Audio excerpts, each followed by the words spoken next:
The morning mist clung to the mountains like a gray blanket when Anya Petrov first heard the radio broadcast that would change everything. She was cleaning her rifle in the small cabin she shared with her grandmother, high in the Carpathian Mountains of Romania. The year was 1944, and the war had finally reached their remote village. "Attention all citizens," the crackling voice announced in broken Romanian. "The German High Command offers a reward of 50,000 marks for the capture, dead or alive, of the female sniper terrorizing our forces in Sector 7.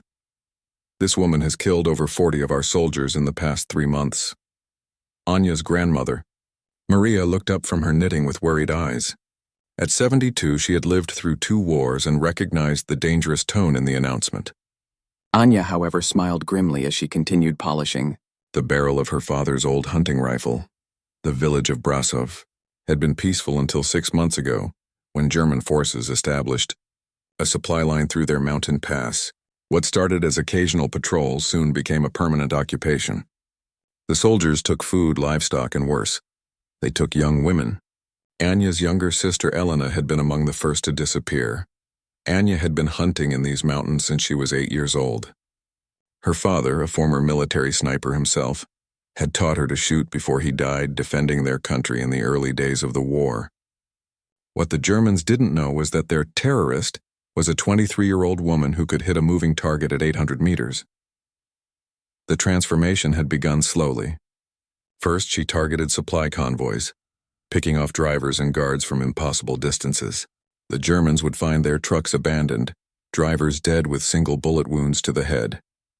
Then she began hunting their patrols, always taking the shot that would cause maximum chaos. Usually the commanding officer first, then the radio operator. Her methods were precise and terrifying.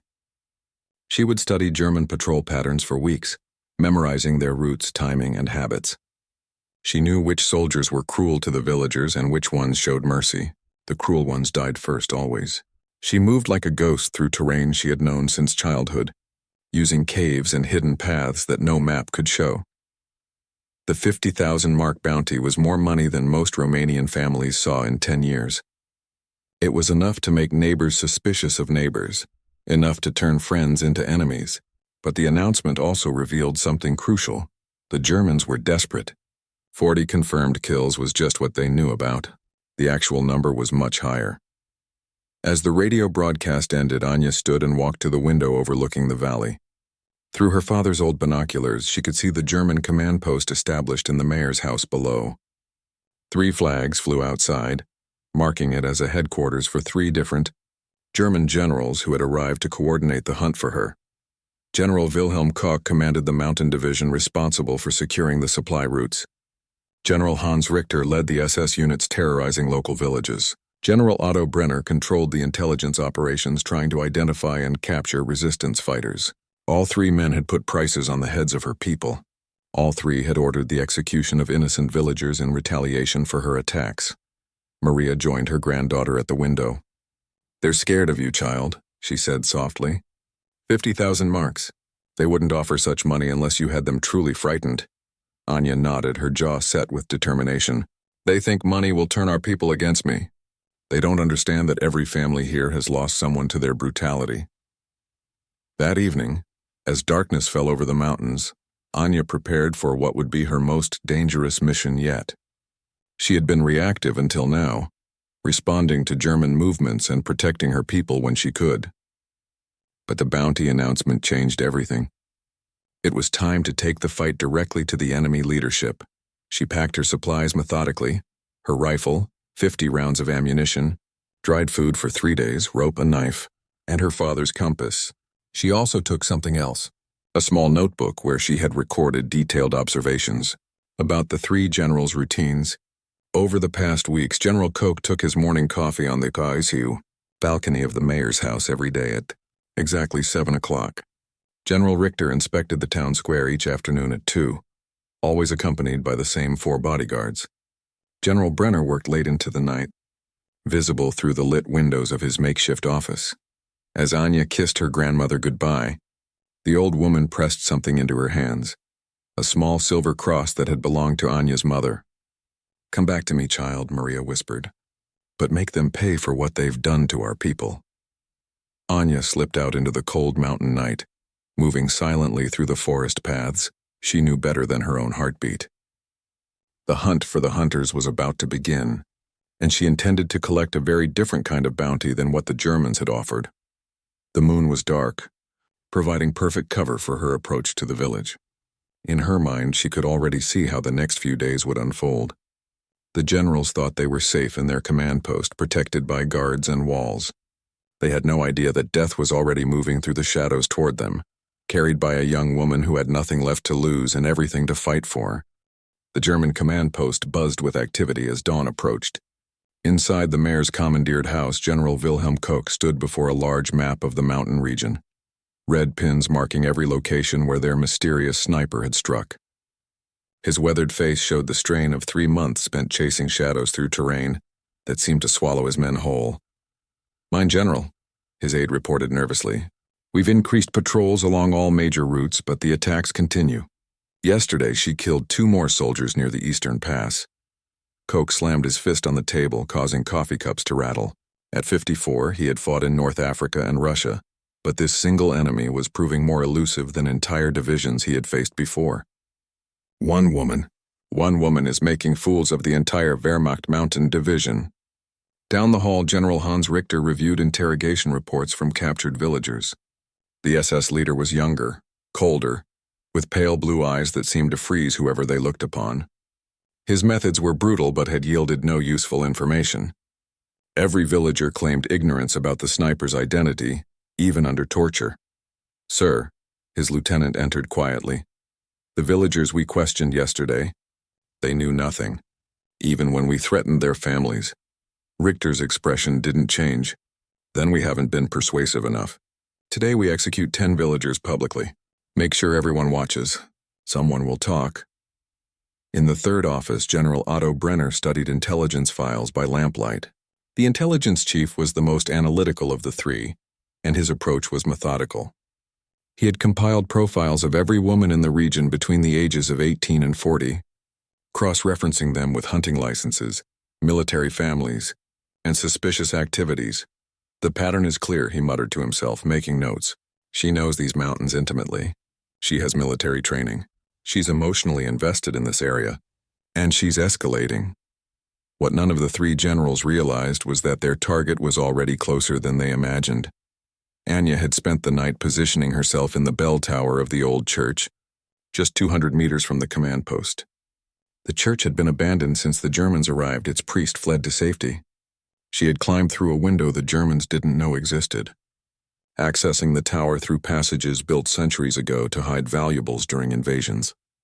From her vantage point, she could see directly into the windows of all 3 offices. She had been watching since midnight, learning their patterns, studying their security measures. Her notebook filled with observations, guard changes every 4 hours, weak points in their perimeter, the exact timing of their daily routines. Through her scope, she watched General Koch pace in his office like a caged animal. She could see the frustration in his gestures, the way he kept looking at the mountain map as if it could reveal her location. Good. Frustrated enemies made mistakes. General Richter was different, cold, methodical, dangerous in a different way. She had seen the bodies of villagers who had encountered his questioning methods. This man enjoyed causing pain. He would be her second target, but she would have to be more careful with him. General Brenner worried her the most. Through the window, she could see him working with organized files and detailed maps. He was trying to solve her like a puzzle, and she couldn't let him get too close to the answer. He had the mind of a hunter, just like her father had taught her. He would be the most dangerous if given time. As the sun rose higher, Anya made her final preparations. She had modified her position 3 times during the night, testing different angles and escape routes. The bell tower offered excellent sight lines, but it also made her escape more challenging. She would have to be precise and quick. At exactly 7 o'clock, General Koch appeared on the balcony with his morning coffee, just as he had every day for 3 weeks. He stood in the same spot, looking out over the village with the confidence of a man who believed himself untouchable. Anya controlled her breathing, just as her father had taught her. The distance was 247 meters. An easy shot in good conditions. The morning air was still, with no wind to affect bullet trajectory. She adjusted her scope for the slight elevation difference and took careful aim. But something made her pause. Through her peripheral vision, she noticed movement in General Brenner's office. He was standing at his window, not working at his desk as usual. He was looking directly at the church tower with binoculars. Her blood ran cold. Had he figured out her position? Was this a trap? She remained perfectly still, controlling even her breathing. Through her scope, she could see Brenner scanning the tower methodically. He was intelligent, systematic, and she realized he had probably identified the church as the only position that offered clear sight lines to all three offices. Time slowed as she faced a critical decision. Take the shot at coke and risk exposure, or abort the mission and try again later. But there might not be a later. If Brenner had identified her position, they would secure the church within hours. General Koch raised his coffee cup to his lips, completely unaware that death was aimed at him from across the village square. In his office, General Brenner continued his methodical search of the bell tower, his binoculars sweeping closer to her position with each second. Anya made her choice. She had come here to send a message, and messages required action, not caution. She steadied her rifle, placed her crosshairs on General Koch's chest, and slowly squeezed the trigger. The shot echoed across the village like thunder. General Koch dropped his coffee cup and crumpled to the balcony floor. Killed instantly by a bullet that had traveled with perfect accuracy across the morning air. Chaos erupted in the command post as soldiers rushed to their fallen general. Anya was already moving, grabbing her rifle and heading for her predetermined escape route. But as she reached the stairs, she heard the sound she had feared most. German voices shouting orders to surround the church. General Brenner had been right about her position, and now she was trapped in a building with only one way out, through the enemy who was already closing in around her. The sound of heavy boots echoed through the church as German soldiers surrounded the building. Anya crouched in the bell tower, her mind racing through options as shouted commands filled the air below. General Koch's body still lay crumpled on the balcony across the square, sending the entire command post into frantic activity. Search every corner. General Richter's voice cut through the chaos. I want that sniper found and brought to me alive. Anya knew the church better than the soldiers hunting her. As a child, she had explored every hidden corner with her sister Elena, playing games of hide-and-seek in the ancient building. Those childhood adventures were now her lifeline. Moving silently, she descended from the bell tower using a narrow service ladder that led to the priest's quarters. The Germans would expect her to try escaping through the main doors or windows, but she remembered something else. A forgotten crypt beneath the altar that connected to the old monastery ruins behind the church. The entrance to the crypt was concealed behind a loose stone panel that most people had forgotten existed. Even the current priest hadn't known about it before he fled. Anya had discovered it during one of her childhood explorations, following Elena through passages that seemed to belong to another century.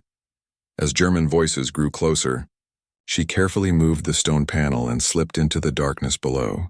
The crypt was narrow, cold, and filled with centuries of dust, but it led exactly where she needed to go. She pulled the panel back into place just as she heard soldiers entering the main church above. The crawl through the crypt seemed endless. Her rifle scraped against stone walls and ancient cobwebs clung to her face and hair. But she had memorized this route years ago, and her hands found familiar holds even in complete darkness. Behind her, she could hear soldiers searching the church systematically, their voices becoming more frustrated as they found no trace of their target. "She's gone," one soldier shouted. "There's no one here." "Impossible," came General Brenner's voice. "I saw the muzzle flash from this tower." "Search again." Anya reached the end of the crypt tunnel, which opened into the ruins of the old monastery. The building had been destroyed during the First War, leaving only broken walls and collapsed rooms. Perfect cover for someone who knew how to use it. She emerged from the tunnel carefully, checking for any signs of German patrols. The monastery ruins sat on a hillside overlooking the village, surrounded by dense forest that she could disappear into within minutes. But disappearing wasn't her plan. From her new position, Anya could see the command post clearly. General Richter had taken personal command of the search, posting guards at every possible exit from the church.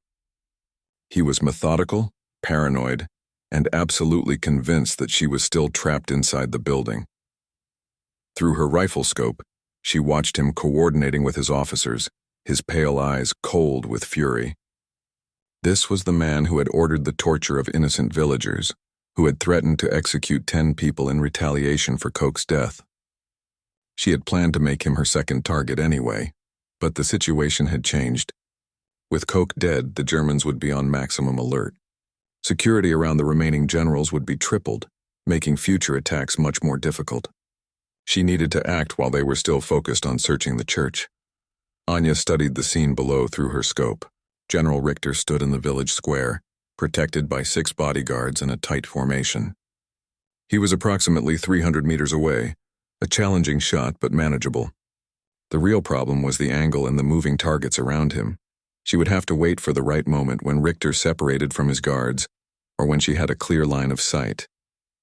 Patience was a sniper's greatest weapon, her father had always said. Rush a shot and you miss your target and reveal your position. 20 minutes passed. The search of the church continued, but Anya could tell from the soldiers' voices that they were finding nothing. General Brenner appeared in the square, arguing with Richter about search procedures. The intelligence general wanted to expand the search to surrounding buildings, while Richter insisted the sniper was still hiding in the church. "She's making fools of us," Brenner said, his voice carrying across the square. "One woman has killed a general and disappeared like smoke. What will Berlin think when they hear this report?" Richter's response was sharp and angry. "Berlin will think we eliminated a terrorist threat. When I find her, she'll tell us everything before she dies." The 2 generals stood together for a moment, their bodyguards maintaining a protective circle around them. Anya realized this might be her only chance to take them both with 2 quick shots. Her finger moved to the trigger guard as she calculated the distance and wind conditions. But as she prepared to fire, movement caught her eye. General Brenner was looking directly at the monastery ruins, his binoculars raised and scanning the area systematically. Once again, his analytical mind had identified a possible sniper position. This time, Anya didn't hesitate. She had already taken 1 shot from a position Brenner had identified, and escaped by pure luck and childhood knowledge. She wouldn't get that lucky again. She fired at General Richter first. The bullet caught him in the chest, spinning him around and dropping him to the cobblestone square. His bodyguards immediately formed a defensive circle, but their protection came too late. Her second shot, fired 3 seconds later, took General Brenner as he tried to duck for cover behind a military vehicle. The intelligence officer who had nearly caught her twice would never identify another sniper position. 2 shots, 2 dead generals. And now the entire German mountain division was without leadership, their command structure shattered by a young woman they had underestimated. Anya was already moving before Brenner's body hit the ground, disappearing into the forest she had known since childhood. Behind her, the village erupted into chaos as soldiers ran in all directions, shouting contradictory orders with no clear leadership. But she wasn't finished yet. There were still scores to settle, and the Germans had made one critical mistake in their bounty announcement. They had revealed that they were afraid of her. Fear made armies vulnerable, and Anya intended to use that vulnerability to its fullest extent. The German mountain division was in complete disarray. With 2 generals dead in the span of 30 minutes, the remaining officers struggled to maintain order while dealing with an enemy they couldn't see, couldn't catch, and couldn't predict. Radio communications crackled with panicked reports as news of the assassinations spread through their ranks. Colonel Friedrich Weber, the most senior surviving officer, found himself thrust into temporary command of a demoralized and frightened force. At 42, he had never expected to face an enemy like this, someone who could strike with surgical precision and vanish like morning mist. "Sir," his communications officer reported nervously, "Berlin is demanding immediate answers. They want to know how a single sniper eliminated 2 generals in one morning." Weber stared at the covered bodies in the village square, his mind struggling with the tactical implications. "Double all security details. No officer above the rank of major is to be exposed outside secure buildings, and get me every available piece of intelligence on female snipers in this region." What Weber didn't know was that his new security measures were being watched from the forest above the village. Anya had established a new observation post in a hunter's blind her father had built years ago, perfectly concealed among the trees, but offering clear views of the entire German position. Through her binoculars, she studied the changed dynamics below. The soldiers moved differently now, nervous, constantly looking over their shoulders, jumping at unexpected sounds. Fear was spreading through their ranks like a disease, exactly as she had hoped. But the afternoon brought new challenges. 3 military vehicles arrived from the valley, carrying what appeared to be a special operations unit. These weren't regular Mountain Division soldiers. They moved with the confidence and precision of elite troops, and their equipment was more advanced than anything she had seen before. The unit leader, a tall man with a scarred face, immediately began organizing a systematic search of the surrounding area. Unlike the panicked response to her morning attacks, this was methodical and professional. These men knew how to hunt snipers. Anya recognized the danger immediately. Regular soldiers could be avoided or outmaneuvered, but specialists were different. They would think like she did, anticipate her moves, and use her own tactics against her. She needed to change her approach completely. As evening approached, she made a decision that went against every instinct her father had taught her. Instead of maintaining distance and picking off targets from range, she would get close, dangerously close. Sometimes the best hiding place was right under the enemy's nose. After dark, Anya began moving toward the village using paths and techniques she had learned during months of evading German patrols. She blackened her face with mud, wrapped cloth around her rifle to prevent reflection, and moved with the patience of someone who understood that a single mistake would mean death. Her target was the mayor's house, where the temporary command had been established. The building was now surrounded by guards, searchlights, and barriers. But Anya had noticed something during her afternoon observation. The guards changed shifts at midnight, and there was a 90-second gap when the rear entrance was only covered by a single sentry. She reached the edge of the village without detection, using abandoned buildings and garden walls for cover. The German security was focused outward, watching for threats from the forest and mountains. They weren't prepared for someone crazy enough to walk directly into their stronghold. At 11:58 p.m., Anya was in position behind the mayor's garden shed, less than 30 meters from the command post. She could hear German voices through the windows, see the shadows of officers moving inside the lit rooms. Her heart pounded, but her hands remained steady. The guard change happened exactly as she had observed. For 90 seconds, the rear entrance was covered by only one sentry, and he was looking the wrong direction. Anya moved like a shadow, covering the distance in seconds and slipping inside through a window she had identified earlier. The house was different from the inside than she had imagined. Hallways that looked simple from outside became a maze of rooms, stairs, and passages. German voices came from multiple directions, making it difficult to determine exactly where the officers were located. She found herself in what had been the mayor's study, now converted into a communications center. Radio equipment covered every surface, and maps of the region hung on all the walls. More importantly, she could hear Colonel Weber's voice from the next room, along with what sounded like the Special Operations Commander. Moving silently to the connecting door, she listened to their conversation. They were planning a massive sweep operation for the following morning. Every building in the village would be searched, every resident questioned, and the entire area would be sealed off until they found her. She's somewhere close, the Special Operations Commander was saying. No sniper operates at these distances without intimate knowledge of the terrain. She lives here or has family here. We'll find her by questioning the right people. And if they don't cooperate, Weber asked, then we make examples of them until someone talks. I've dealt with partisan snipers before. Fear's the only language they understand. Anya's grip tightened on her rifle. These men were planning to terrorize her neighbors, her friends, innocent people who had already suffered enough under German occupation. The bounty on her head had become a death sentence for her entire community. She made her decision quickly and quietly. The door between the rooms was partially open, giving her a narrow view of both officers. They stood near a table covered with maps, their backs partially turned to her position. It wasn't an ideal shooting angle, but it was the opportunity she had. Her first shot took the Special Operations Commander through the head before he even realized the door had opened. Her second shot caught Colonel Weber as he spun toward the sound, hitting him in the chest and dropping him beside his companion. The house erupted into chaos. Soldiers rushed toward the study from multiple directions, their boots thundering on wooden floors. Anya was already moving, her escape route planned and memorized. She had 90 seconds at most before they organized a coordinated response. She went out the same window she had entered, but instead of running for the forest, she did something completely unexpected. She went deeper into the village, using the confusion and darkness to disappear among buildings the Germans thought they controlled. By dawn, the German Mountain Division had lost 4 senior officers in less than 24 hours.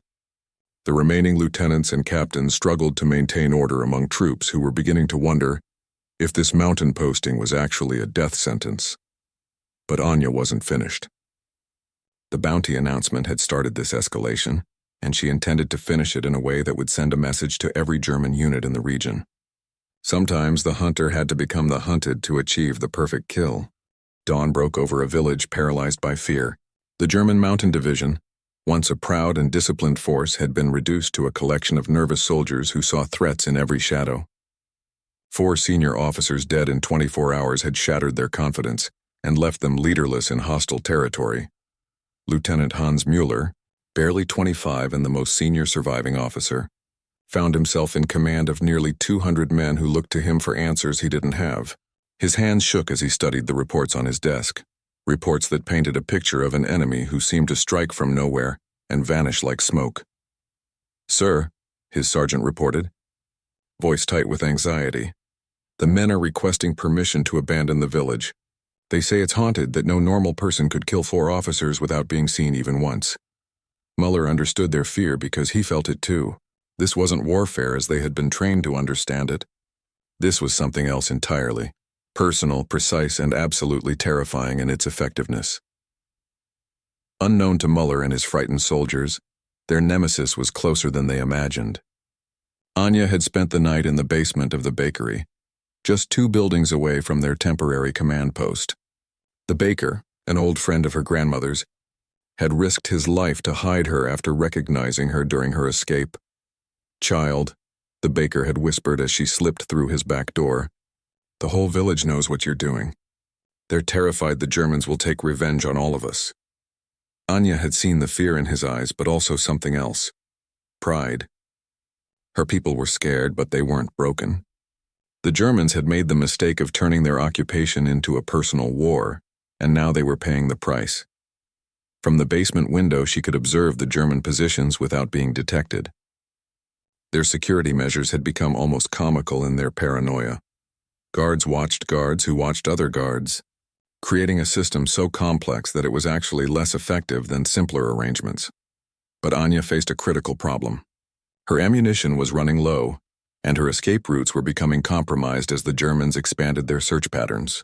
More concerning, she had intercepted radio. Communications indicating that reinforcements were en route from the valley, an entire battalion with specialized anti-sniper equipment. She had perhaps 6 hours before those reinforcements arrived, 6 hours to finish what the bounty announcement had started. The Germans wanted to capture her alive, to parade her as a prize and break the spirit of resistance in the region. She had no intention of giving them that satisfaction. Her plan was audacious and dangerous beyond anything she had attempted before. Instead of continuing to pick off individual officers, she would target their communications center during the morning briefing, when all surviving leadership would be gathered in one room. The risk was enormous. The communications center was in the most heavily guarded building, surrounded by multiple security layers. But it was also the one place where she could eliminate the entire remaining command structure with just a few shots. At 9 o'clock, just as she had observed for the past week, the Germans began their morning briefing. Through her scope, she could see Lieutenant Muller pointing at maps while his surviving officers gathered around the table. The window was partially open for ventilation, giving her a clear line of sight. But as she prepared to take the shot, movement in her peripheral vision made her freeze. A German sniper team had taken position on the roof of the church, the same building where she had killed General Koch the day before. They were scanning the village systematically, using the same elevated position she had used against their comrades. The irony wasn't lost on her. The hunters had become the hunted, and now they were using her own tactics against her. But they had made one crucial mistake. They were looking for a sniper operating at long range, not someone hiding in plain sight within the village itself. Anya adjusted her position slightly, using the bakery's chimney to shield herself from the church sniper's line of sight. The angle wasn't perfect, but she could still see into the briefing room. Time was running out. The morning briefing would end in minutes, and this opportunity wouldn't come again. Her first shot shattered the briefing room window and took Lieutenant Miller as he leaned over the map table. Her second shot caught his adjutant before he could even react. The remaining officers scattered, diving for cover, but the room was small and offered few places to hide. Her third and fourth shots eliminated 2 more officers who tried to escape through the door. In less than 30 seconds, she had decapitated what remained of the German command structure. But the church snipers had located her muzzle flash. Bullets began smashing into the bakery's walls, sending chunks of brick and mortar flying around her. She had to move immediately or be pinned down in a position that would quickly become her tomb. The German soldiers in the street were shouting in panic, running toward the bakery while their snipers provided covering fire from above. Anya grabbed her rifle and headed for the basement exit she had prepared earlier, a tunnel that connected to the old sewer system beneath the village. The tunnel was cramped, dark, and filled with decades of debris, but it led exactly where she needed to go, to the forest behind the cemetery where she had cached supplies for emergencies exactly like this one. As she crawled through the tunnel, she could hear explosions above as German soldiers threw grenades into the bakery. They were destroying the building systematically, convinced she was still trapped inside. By the time they realized their mistake, she was already emerging from a concealed exit 200 meters away. But her escape came with a terrible cost. Through the smoke and chaos, she saw German soldiers dragging the baker from his burning building. The old man who had risked everything to help her was now paying the price for his courage. Anya reached her supply cache and checked her remaining ammunition. 8 bullets left and an entire German battalion approaching from the valley. The mathematical equation was simple and stark. She couldn't win a conventional fight against those odds. But this had never been about winning a conventional fight. This had been about sending a message, about showing that occupation came with a price, about proving that even the strongest army could be vulnerable to someone fighting for their home and family. The bounty announcement had promised 50,000 marks for her capture. Instead, it had cost the Germans an entire command structure and left their mountain division leaderless and demoralized. Sometimes the most effective response to a threat was to show that the threat itself was powerless. As the sound of approaching vehicles echoed from the valley below, Anya began preparing for what she knew would be her final stand. But she had one last message to send, one final demonstration that some prices were too high for any army to pay. The German reinforcements arrived like a steel wave rolling up the mountain road. 3 full companies of soldiers with armored vehicles, specialized equipment, and orders to end the sniper problem once and for all. Their commander, Major Klaus Steiner, was a veteran of anti-partisan operations, who had earned his reputation crushing resistance movements across occupied Europe. Steiner established his command post outside the village, studying reports that read like something from a nightmare. 8 senior officers dead in 36 hours, an entire mountain division reduced to terrified survivors, and not a single confirmed sighting of their enemy. He had seen partisan snipers before, but nothing like this. Seal every road, every path, every animal track, he ordered his officers. Deploy motion sensors along the forest perimeter. I want aerial reconnaissance every hour. This woman has been lucky, but luck runs out. From her position high in the mountains, Anya watched the German reinforcements deploy with professional efficiency. Through her binoculars, she could see roadblocks going up, patrol routes being established, and search teams preparing for a systematic sweep of the entire region. They had enough men to search every cave, every cabin, every hiding place she had ever used. But she also noticed something else. The original Mountain Division soldiers were being pulled back from active duty. The new commander didn't trust them, didn't want demoralized troops contaminating his fresh units. It was a smart tactical decision, but it also revealed something important about the German mindset. They were treating this like a military operation, not understanding that it had always been something much more personal. Anya made her way to her grandmother's cabin as darkness fell. Maria was waiting for her, having prepared food and clean clothes despite the danger of harboring the most wanted person in the region. The old woman's hands trembled as she embraced her granddaughter, both of them knowing this might be their final goodbye. The whole valley is talking about you, Maria whispered. They're scared, but they're also proud. You've shown them that the Germans aren't invincible. Anya ate her grandmother's soup and checked her remaining ammunition. 8 bullets for what might be hundreds of enemies seemed impossible odds, but she had learned that warfare wasn't always about numbers. Sometimes it was about will, about making the enemy question whether their objectives were worth the cost.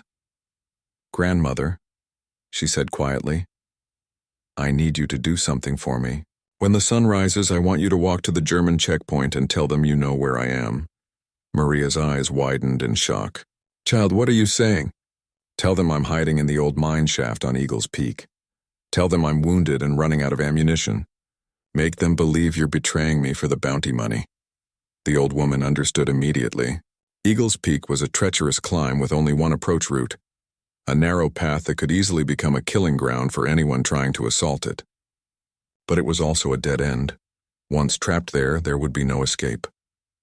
"You're planning to make your last stand there," Maria said, not asking, but stating a fact she had already accepted. Anya nodded. "But not the kind of last stand they expect. The mine shaft has passages that connect to 3 different exits. Father showed them to me when I was young.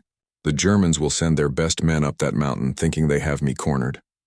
At dawn, Maria Petrov walked slowly down the mountain path toward the German checkpoint, carrying a white cloth as a flag of truce.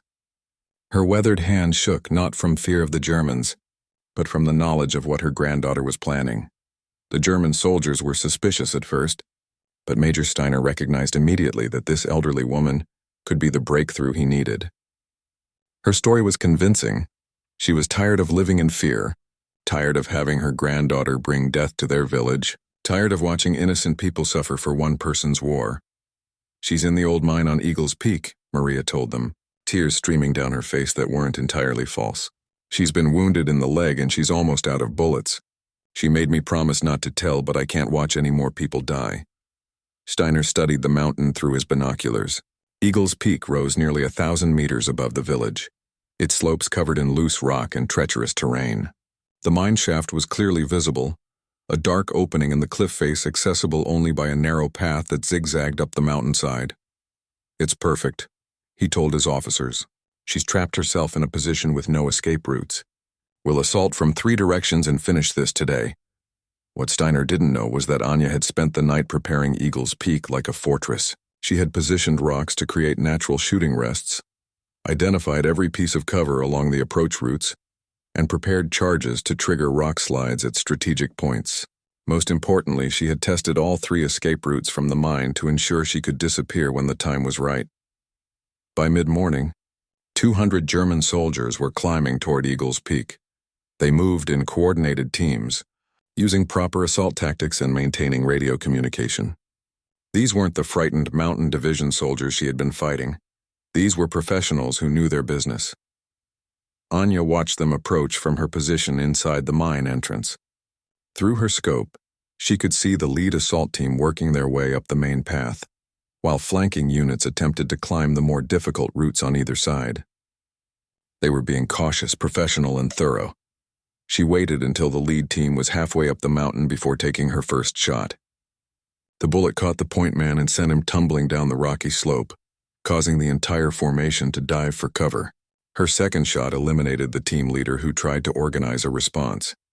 The Germans responded with overwhelming firepower, but their bullets struck empty rock. Anya had already moved deeper into the mine, using passages that couldn't be seen from outside.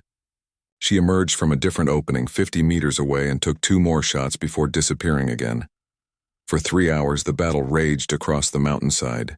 The Germans advanced methodically using grenades and automatic weapons to suppress suspected sniper positions, but Anya seemed to be everywhere and nowhere at once. She would appear, fire a single deadly shot, and vanish before they could respond. By afternoon, Major Steiner had lost 12 men and was no closer to capturing his target. Worse, his soldiers were beginning to show the same demoralization that had infected the mountain division. Fighting an enemy you couldn't see, couldn't predict, and couldn't corner was taking a psychological toll that numbers couldn't overcome. As the sun began to set, Anya made her final move. Using one of her father's old hunting tricks, she triggered a carefully prepared rock slide that cut off the main approach route, trapping the lead assault teams on the mountainside. Then she appeared at the mine entrance, clearly visible to the Germans below, and fired her last 2 shots. Both bullets found their targets, two officers who had been directing the assault from what they thought was a safe distance. Then, as German soldiers rushed toward the mine entrance, Anya disappeared into the mountain through passages that existed on no military map. By the time the Germans reached the mine, she was already descending the far side of Eagle's Peak through a route that emerged near the old monastery ruins. Behind her, confused soldiers searched empty tunnels while their officers tried to explain how a single sniper had outfought 200 men and escaped from an impossible position. 3 days later, new posters appeared in villages throughout the region, but instead of offering a bounty for Anya's capture, they announced the withdrawal of German forces from the mountain sector.